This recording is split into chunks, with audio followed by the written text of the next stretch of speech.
चलो next question देखो, ये थोड़ा सा तुम्हें परेशान करेगा। शुरू के जो चार हैं वो तो आसान है, लेकिन उसके बाद पांचवा एग्जाम्पल जो हमारा है वो थोड़ा परेशान करेगा। देखते हैं। There are two group of subjects, दो ग्रुप है सब्जेक्ट के। इसको मान लेता हूँ ग्रुप 1, इसको मान लेता हूँ ग्रुप 2। और ग्रुप 1 में क्या है देखते हैं, 5 साइंस एंड 3 इंजीनियरिंग सब्जेक्ट्स। और ग्रुप 2 में क्या है, 3 साइंस और 5 engineering subjects. An unbiased die is rolled. अब एक अनबाइज्ड डाई रोल किया गया, अनबाइज्ड मतलब बिल्कुल सही डाई को रोल किया गया। डाई को रोल करोगे तो 1 2 3 4 5 6 आएगा, है ना। चलो देखते हैं। इफ 1 और 6 turn up, a subject is selected from the first group. ये कब आ रहा है, ये कब आ रहा है, जब 1 या 6 आया। और बाकी पे इस पर ये वाले ग्रुप से सब्जेक्ट चुना जा रहा है, ठीक है ना। आगे देखते हैं। If ultimately an engineering subject is selected, कौन सा सब्जेक्ट सिलेक्ट किया गया, engineering. Find the probability that it is selected from the second group. Bayes theorem का सवाल, एक चीज चुनी गई, वो कहां से हो रही है उसकी प्रोबेबिलिटी, बेस थ्योरम का सवाल। तो इसमें ए इवेंट क्या हो गया, सीधे सीधे इंजीनियरिंग सब्जेक्ट, सही है ना, क्लियर है। E1 E2 जहां से वो होती है, तो या तो भाई G1 से हो गया, वो G2 से हो गया।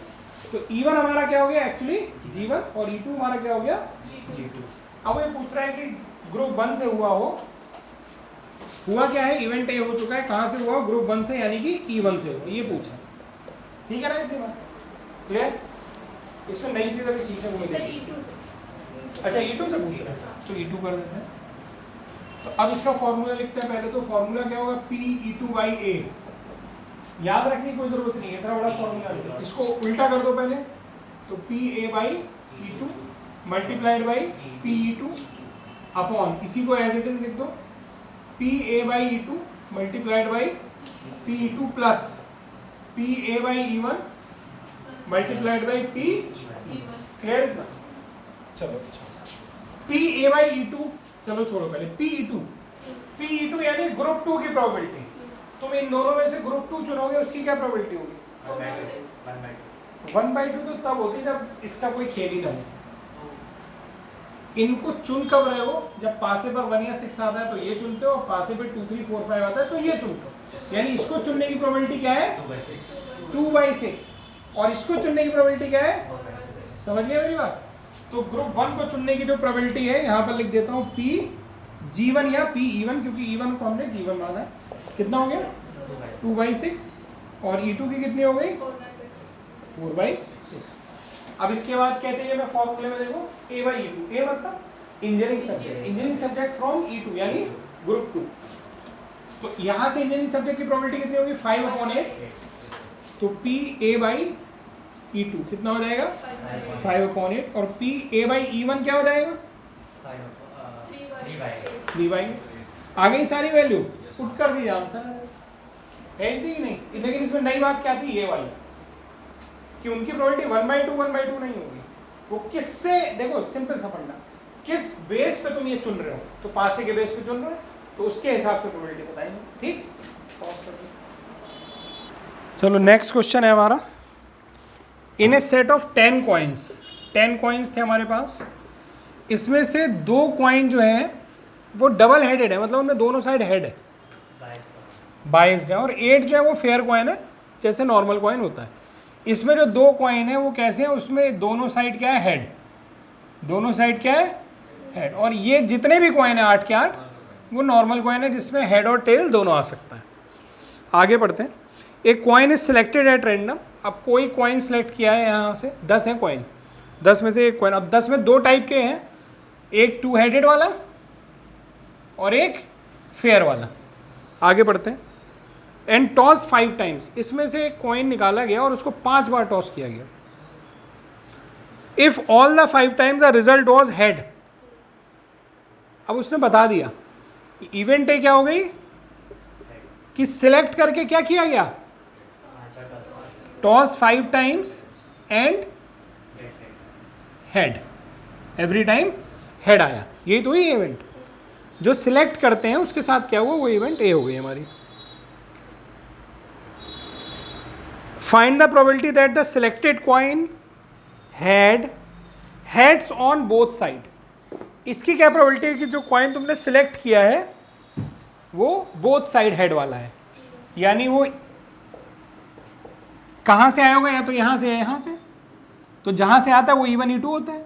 वो पूछ रहा है टू हेडेड हो यानी E1, यानी वो पूछ रहा है P E1 बाई A, तो क्या हो जाएगा P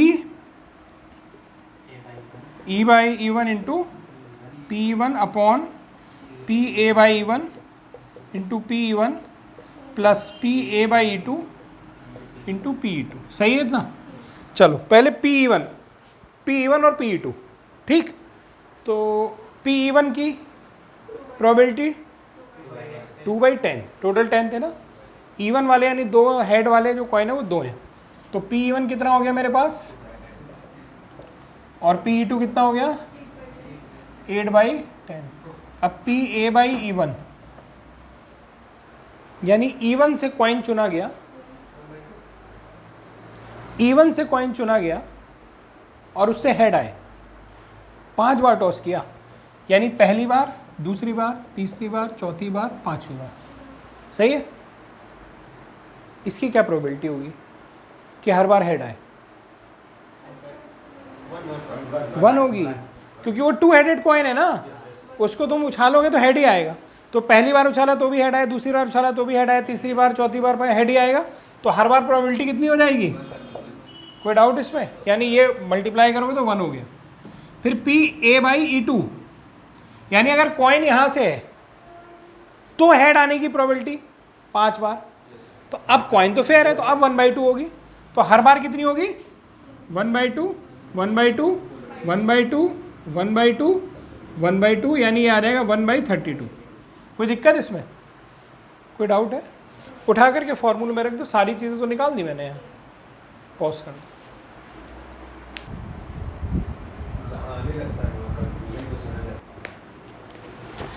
ये कह रहा है in answering a question on a multiple choice test. अब मल्टीपल चॉइस टेस्ट में क्या होता है, एक ऑप्शन होता है, एक क्वेश्चन होता है, 4 आंसर होते हैं।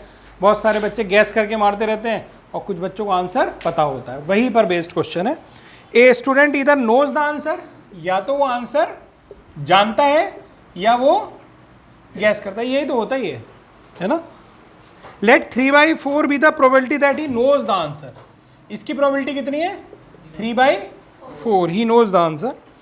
Assuming that the student who guesses at the answer will be correct with a probability 1/4। ये समझो बात को क्या कह रहा है वो। Assuming that student who guesses at the answer, guess करे और वो आंसर करेक्ट हो, इसकी प्रोबेबिलिटी 1/4। इसकी probability 1/4। What is the probability that he knew the answer given that he answered it correctly? Event क्या हुई है? सही आंसर देना इज इवेंट, बस। अब वो कहां से हुई है? नोज द आंसर से हुई है, गैस द आंसर से हुई है, ये पूछा है। समझ गए? तो नोज द आंसर E1 हो गया, गैस द आंसर E2 हो गया, और इवेंट क्या हुआ कि आंसर इज करेक्ट। ये है, ठीक है। अब हम लोग अपना फॉर्मूला लिख लेते हैं। सवाल ये है कि answer is correct, what is the probability that he knows the answer, यानी P E1 बाई A, यानी क्या हो गया formula PA by E1 into PE1 upon PA by E1 into PE1 plus PA by E2 into P2। सही है इतना? अब मुझे बताओ PE1 यानी ही नोज द आंसर, इसकी प्रोबेबिलिटी कितनी है?